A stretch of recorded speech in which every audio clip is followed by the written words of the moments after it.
Welcome back from the break. You're still on NBC, your number one African TV station right here in Houston. Is on 43.2, and the program is Africa Today. It comes to you every Saturday at 8:30 p.m. and then a repeat broadcast if you missed out on Saturday on Monday at 10 a.m. But then if you don't have the time to watch it, sit home and watch it on the big screen, you can go to NBCLiveTV.com and you can watch it on all your mobile devices around the world. Before the break, Godwin was touching on South Africa taking $10 million to Mali. And I said, that's a big amount.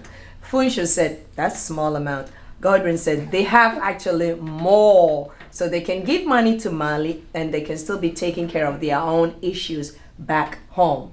I like that, but I'll come back to you in a little while. Let me go over to Funsho. Funsho is a small amount. You're not impressed with the amount, it is small. No, I'm impressed because when you look at a country like Nigeria, for instance, Nigeria only donated $5 million dollars. But the issue really is, when you're looking at 10 million, 5 million, 15 million, it's nothing. It's because you see, if Nigeria will want to assuming for instance Nigeria is in the situation that Zimbabwe is in, and they want to raise money, all they need to do is just go to the Congress and say, each of you guys, you are taxed $10 million. In less than 20 minutes, you the money have all the money available. you ever needed. What I'm trying to say, therefore, is that individuals, it's just like what Obama is trying to do in America. The upper 1% or 2% should pay a little more because they have the resources. They won't miss it.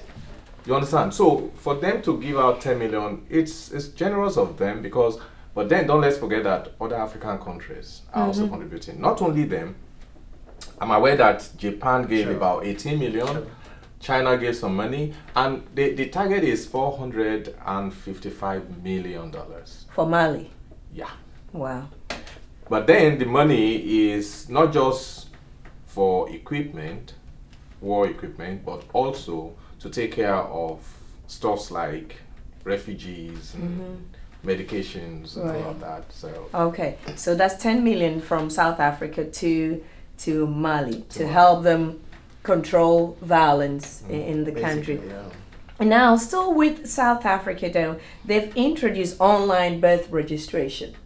What are your comments on that? I think it's no, I think it's a, I mean, thank you. I think it's a very good development. Now, it's not as if this is new, actually.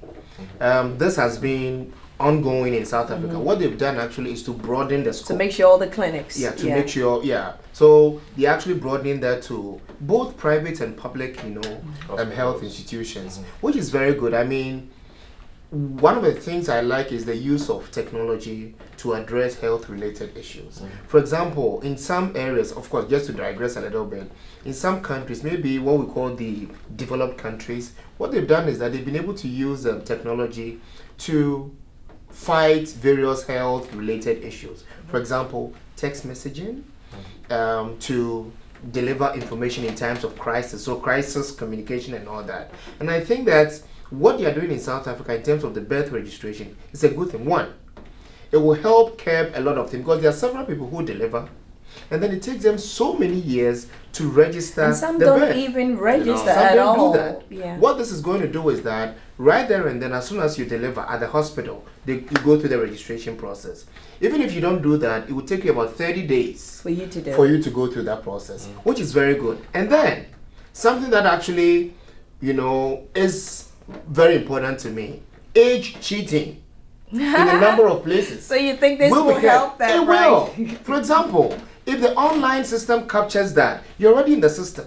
So even if you're a footballer, you go out there, you're going to play soccer, and then they say although you are 18 years, the under 20s, great, although you are 30 and you go and tell people you are 18, you'll be caught. This is a good system. I mean, I'm being cynical here, but what I'm saying eventually is that it's a very good system, and I think that's the way to go. And maybe other African countries that have not started that can actually take some people. Because the interesting thing where you have situation in villages back in Africa where you meet a very elderly person and you ask them how old they are, you said, I think Yeah. I was born That's around right. this time when the chief I did know. this and the chief did that, Yeah, and there are no records of it. So it's Yeah. great. Funcho, your thoughts on that? Then we'll move on. Yeah, he said it all.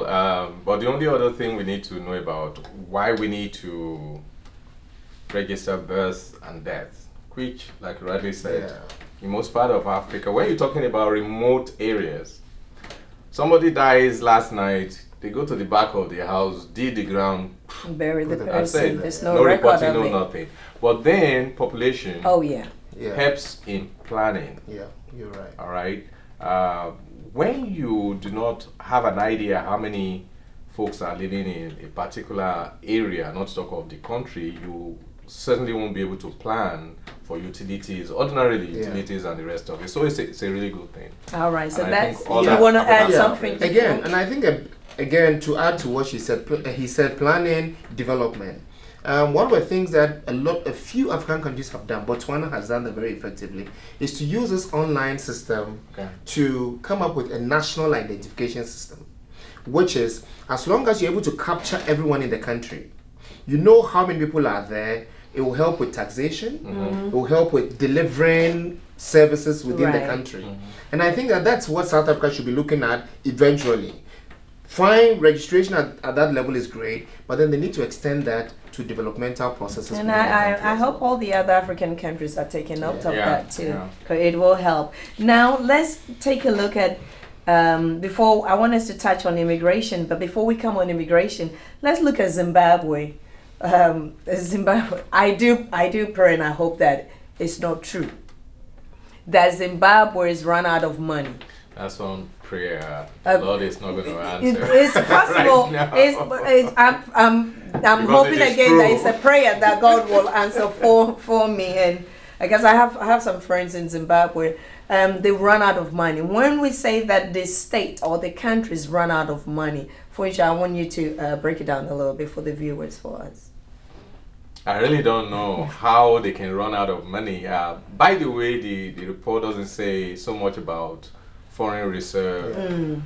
They're just talking about what they have at hand, money at hand. $217. Two viewers, $217 right now. Zimbabwe is saying that that's all they have after they paid all their civil servants. So now that they've paid them, they have $217, and we are what, in February, almost in February. So the question is, do they have money next month, the following month? Will they be able to generate enough funding and enough income to pay our brothers and sisters back in Africa? But then let's also pray that they have reserves for them to fall back on.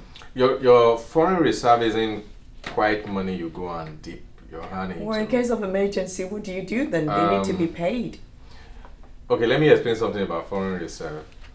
If somebody will pick his phone in Zimbabwe and call America, let's say it's direct, but because sometimes you are francophone, your phone goes first to France before coming Before it here, comes over. and the return goes the same way. But let's say it comes directly. Now, if I initiate a call from Zimbabwe to you in America, whatever we generate, whatever I'm going to pay because I initiated, is going to be shared between the telephone company in Zimbabwe and the telephone company of your service, providing your service. In your homeland. Yeah. But there